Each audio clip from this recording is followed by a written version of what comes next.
نبی پاک صلی اللہ تعالیٰ علیہ وسلم نے اپنی شہزادی کونین خاتون جنت فاطمہ زہرا رضی اللہ تعالیٰ عنہا کو جو جہیز عطا فرمایا، الروض الفائق صفحہ نمبر 275 پر نقل ہے، روئی سے بھرا ہوا موٹے کپڑے کا ایک بستر، چمڑے کا دسترخوان، چمڑے کا تکیہ جس میں کھجور کے پتے بھرے ہوئے تھے، نرم اون کا ایک پردہ اور ایک مشکیزہ اور کوزہ یعنی مٹی کا آب خورا۔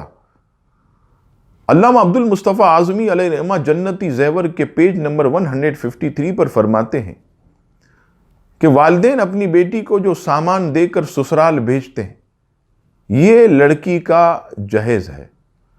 جہیز کا سامان دینا یہ ماں باپ کی محبت و شفقت کی نشانی ہے۔ ساری زندگی بچی یاد رکھتی کہ میرے والدین نے مجھے فلاں چیز جہیز میں دی تھی۔ حالانکہ لڑکی کو جہیز دینا یہ فرض و واجب نہیں ہے۔ دوبارہ سماعت فرمائیں کہ جہیز کا سامان جو ماں باپ دیتے ہیں اولاد کو، یہ ماں باپ کی شفقت و محبت کی نشانی ہے۔ حالانکہ لڑکی کو جہیز دینا یہ فرض و واجب نہیں ہے۔ لڑکی اور داماد کے لیے ہرگز یہ جائز نہیں کہ وہ زبردستی ماں باپ کو مجبور کر کے اپنی پسند کا سامان حاصل کرے۔